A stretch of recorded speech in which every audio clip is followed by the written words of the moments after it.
Hello, and welcome to Mirror-Verse Education. Today we're going to talk about subtracting integers.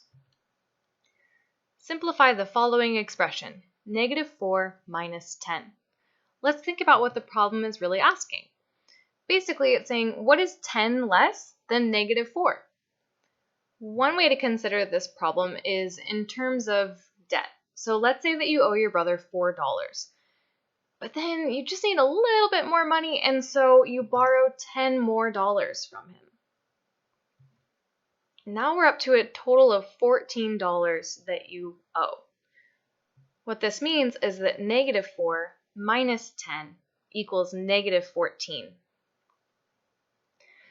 Another way to picture this problem is using a chip method. We've got red chips representing negative numbers, and we'll see some green chips representing positive numbers.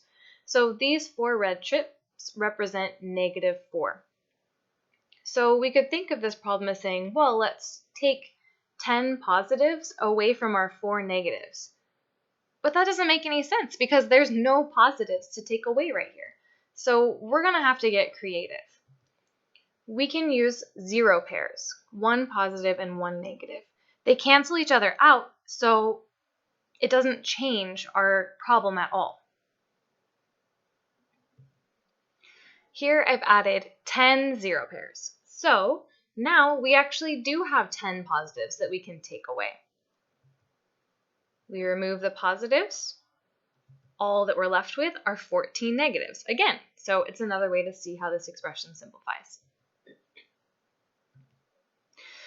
Something to note is that subtracting a positive is exactly the same as adding a negative. Subtraction really is going to always be the same as adding the opposite value. It's a pretty useful relationship. One more way to process this problem. Let's use a vertical number line. So I can start at -4, and then subtracting 10, I know that's going to mean I need to go 10 jumps down the number line. As I get further away from 0, that means I'm going to land at -14. Let's try another example. Simplify the following expression, -5 minus -3.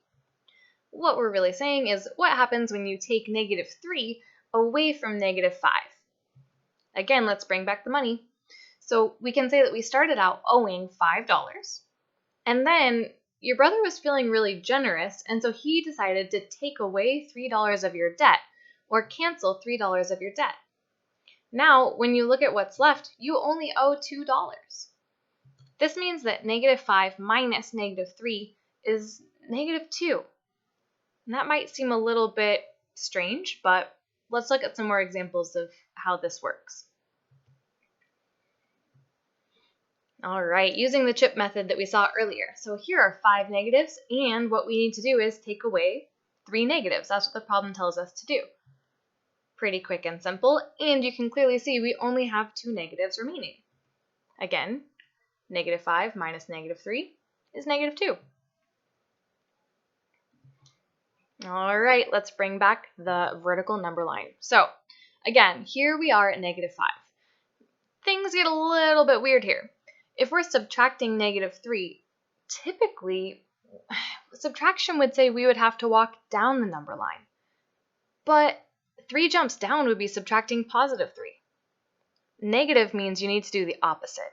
So when I subtract -3, I'm actually going to walk 3 jumps up the number line instead. And this puts us at -2. So what I want to highlight here is, again, subtracting is the same as adding the opposite. If we subtract -3, that actually has the exact same effect as adding +3. I hope that was useful and just a helpful quick look at subtracting integers. You could always check out mirrorverseeducation.com for more videos and more help, and have a great rest of your day.